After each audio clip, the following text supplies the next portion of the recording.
February 24th, 2023. It's Finance Nation here. The opposite of poor. So, the first time I heard this, it was on the financial diet. And she came out a video a few years ago and she said, the opposite of poor isn't rich. It is not rich. Okay, so what is it? Then it is having enough. Not poor, but the opposite of poverty. What have you. When the opposite of poverty, like, they just give up so much that, hey, they work that overtime, and then, hey, all of a sudden they have enough. It's like, whoa, this is the way things should be. It gives them the feeling of possible riches. And there are, of course, things you can do to circumvent that. But anyway, getting into it here. It's Finance Nation here. Like, subscribe, follow, comment, and we'll get right into it. So basically, what we got here is this idea that the money that you bring in isn't always going to be enough, depending on your financial situation. And there are certain things, like I said, you can circumvent that. You could coupon, of course. You could cut expenses. So they always say grow your income. And it's always, I like to say that's easier said than done. They always say it's really easy. The financial community out there is like, it's real easy once they get into it, or once they get their customer base, or once they get into the motion. But they do have to either sacrifice time or have the ability to have that time to do it to begin with. Maybe they have to have a vehicle or something already set up for them in order to do that. Possibly they don't have minors to worry about, or maybe they have a partner they can rely on, or possibly already a good income to support them to begin with, possibly a substantial income above the average salary in the United States. So I'm really talking about people here in the possibly $20,000, $30,000 range, and subpar below that possible poverty range here. And I was thinking maybe, but then I was like, well, what could they do? And I was thinking of this strategy. And they might not even have this strategy when I was doing this today. I was at a grocery store. I do work at a grocery store, but not this grocery store. And I had gone to this grocery store. They don't accept credit cards. And I pay off my credit cards each month, even though, a lot of people say don't do credit cards, right? I do it mainly for the cash back. But you do your credit cards, and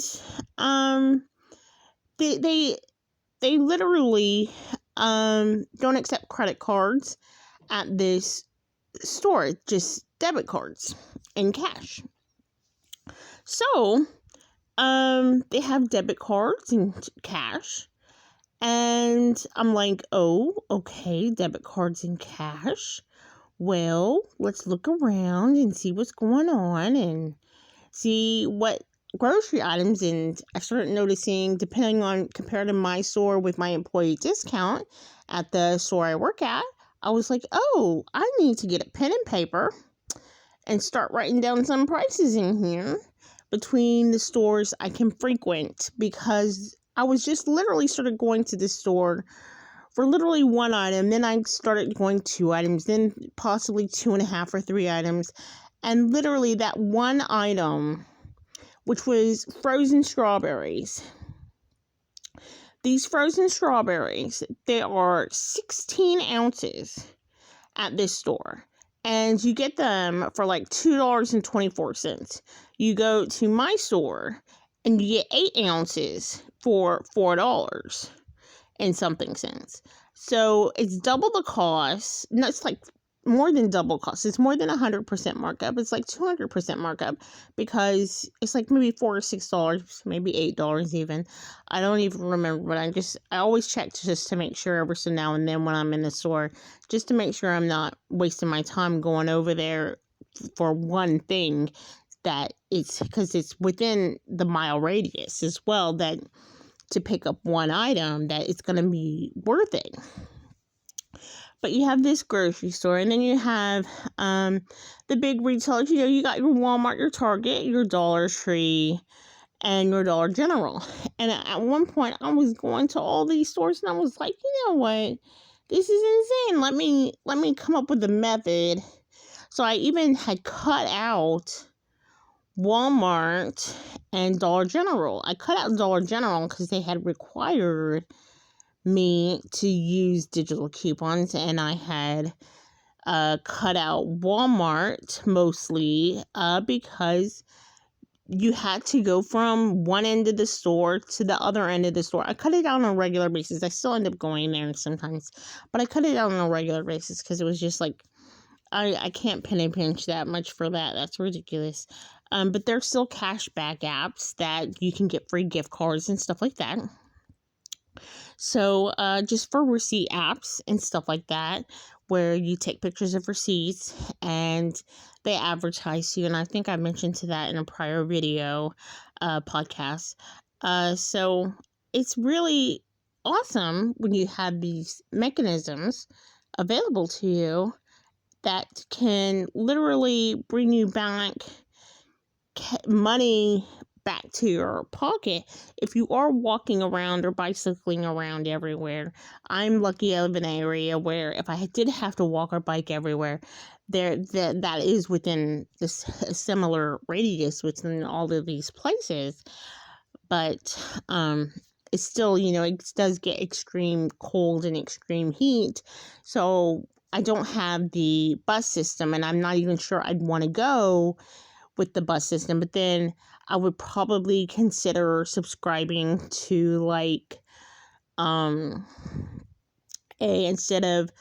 and that's something you could consider as well. Instead of a bus system, if they say minimum order $35 is free and grocery delivery for something, then possibly say, oh, I know, I want to do a grocery delivery same day order for free.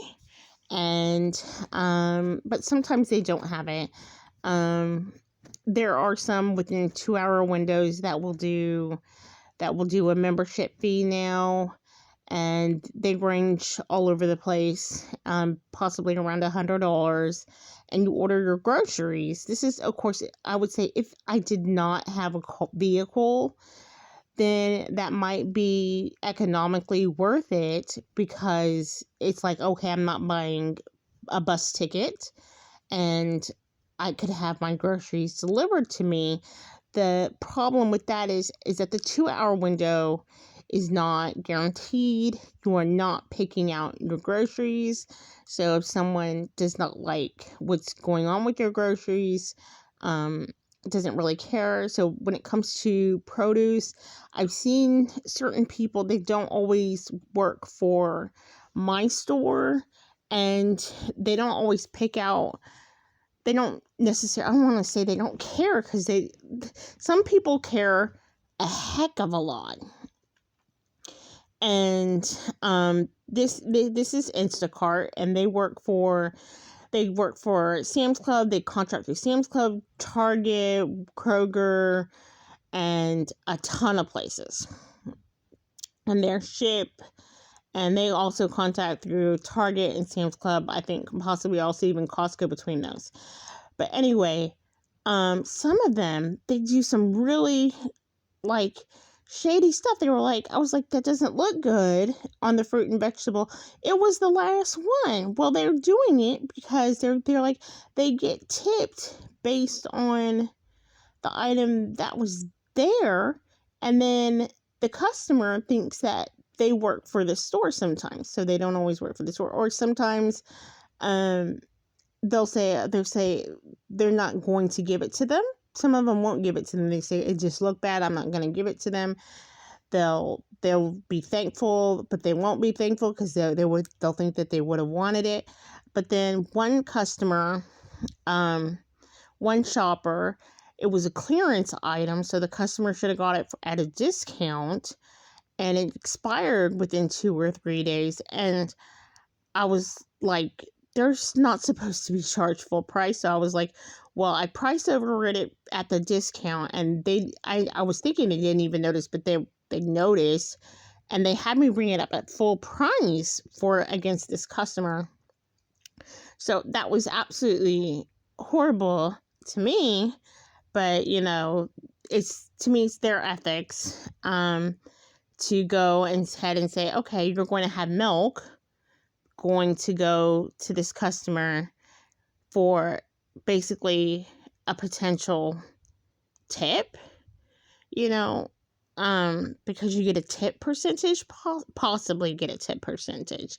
And that just doesn't make any sense. Most of the time, that's what I've heard from them, if that's the reason why they want to get it to them anyways, because they're tipped or they're paid based on how much the total amount is. And I'm like, that does not, I was like, you want to get a better date? This date is almost out.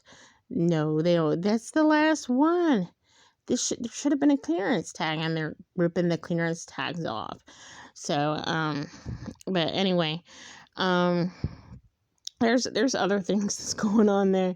I probably shouldn't. They probably shouldn't outed their secret there, but so that's some other things. You might not want to purchase so many expirables. Maybe not milk.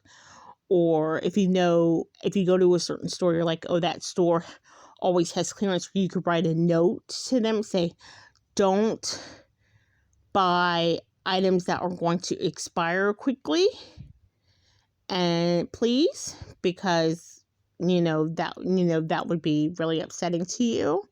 And don't pick out bad vegetables. I just want everything else.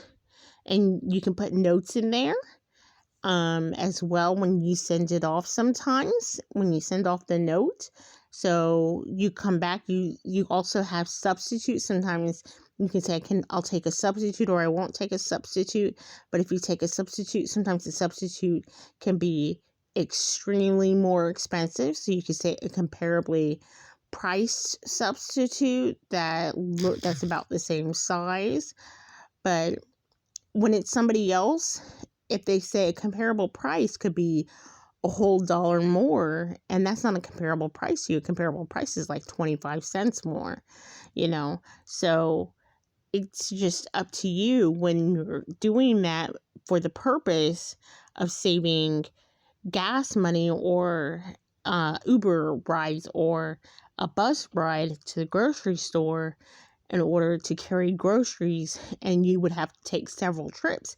You could have your groceries delivered. So one of the things that particularly that people might order is in those situations, which is this might take harder for you to get delivered, or 5 24 packs of water, for instance, or dog food, because it's so heavy and people want it carried up 2 or 4 flights of stairs, and they don't want a tip, and they say they don't get paid that much, so they don't get tipped and stuff like that. So they're not getting tipped, and they'll pass up that order, so it might be sitting in the queue for a long time because nobody wants to take 5 packs of 24 packs of water, or something like that, or anything like that. But that is something you could consider. You could be like, oh, I could order water, I could order wine, and